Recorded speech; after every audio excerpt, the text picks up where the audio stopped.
vocês certa história do Brasil. Foi quando Cabral descobriu este país tropical. Hoje nós vamos conversar sobre essa tal da Constituição que nos rege.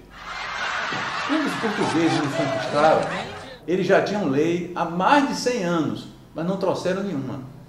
Não trouxeram, e aqui foi o maior negociata nas primeiras décadas, né? Venderam o que quiseram, quem tinha dinheiro para pagar a capitania militar ficou, e ficou levando assim, pagou o rei, pagava outras pessoas seus mandados, etc. A corrupção levava solta.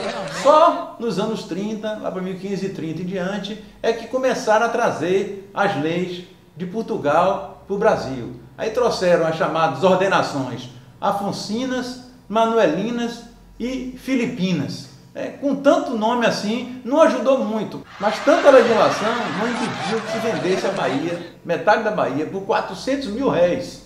Imagine o que era o salário de um ano do governador. Quem chiava, né, naquela situação, naquele processo dito legal, tinha a tal da Casa da Suplicação, que ficava lá em Portugal. Ou a pessoa fosse para Portugal, mandava uma carta, esperava chegar na casa, e de passagem, se fosse do interesse do rei, a Casa de Suplicação não despachava nada contra. E a justiça era profundamente corrupta. A maioria dos juízes eram de Portugal, ou então estudantes brasileiros que iam estudar na Universidade de Coimbra. Chegava lá, acabava o curso, ficava anos esperando a nomeação. A nomeação só saía quando tinha dinheiro. Só as famílias ricas podiam mandar filho para estudar na Europa e, além disso, pagar a nomeação do juiz.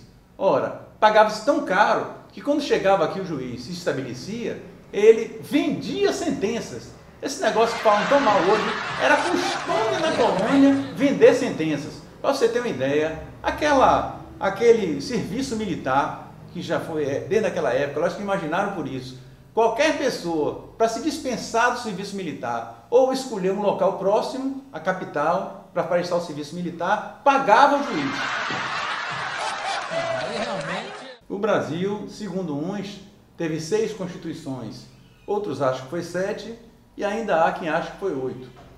Vamos trabalhar como se fossem essas 8. Em 1824, enquanto estava trabalhando a Assembleia Constituinte, no sentido que desse ao Brasil a primeira Constituinte livre, a primeira Assembleia, a primeira Constituição, na verdade, as tropas de Dom Pedro I entraram, expulsaram todo mundo do recinto e mais tarde, alguns meses mais tarde, Dom Pedro I outorgou, quer dizer, deu uma Constituição ao Brasil. Imaginem o que estava escrito na Constituição sobre o imperador. A pessoa do imperador é inviolável e sagrada. Ela não está sujeita a responsabilidade alguma. A República no Brasil foi um mal entendido. Primeiro que entendeu mal foi o próprio Deodoro da Fonseca, que tentou estabelecer uma ditadura. A República foi que instituiu, definir no caput, na cabeça do artigo, nos parágrafos, tirar aquilo que definiu. A República no Brasil, diferentemente de outros países do mundo, não instituiu o voto universal, não pôde votar mendigo, não votava analfabeto, não votava praças, nem as mulheres. Vejam que vergonha de república que fizeram no Brasil, né?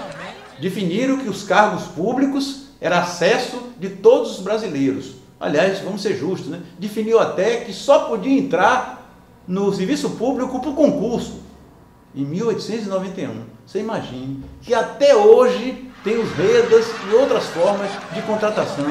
E as pessoas, muita gente, continua entrando no serviço público sem concurso. A Constituição de 1934 acendeu uma vela para Deus e outra para o diabo. Quem é que inventou que todos os poderes emanam do povo e em seu nome serão exercidos? Podem rir, foi ela que inventou, né? Primeiro, autorizou os estados a poder cobrar imposto, ainda bem.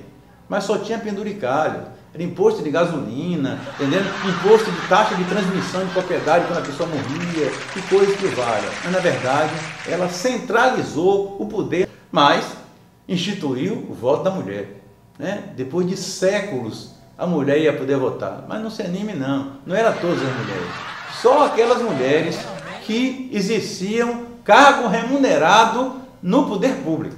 3 anos depois, aquelas conquistas de 34, boa parte delas foram perdidas, porque o governo de Getúlio deu um golpe militar, né? E acabou criando o Estado Novo, e mesmo assim teve a cara de pau de fazer uma Constituição com o país em estado de emergência. Eu fiquei indignado,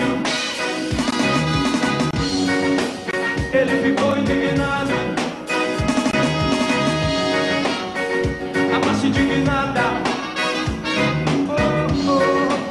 duro de tão indignado. E a nossa indignação é uma mosca sem asa azul, não ultrapassa as janelas de nossas casas.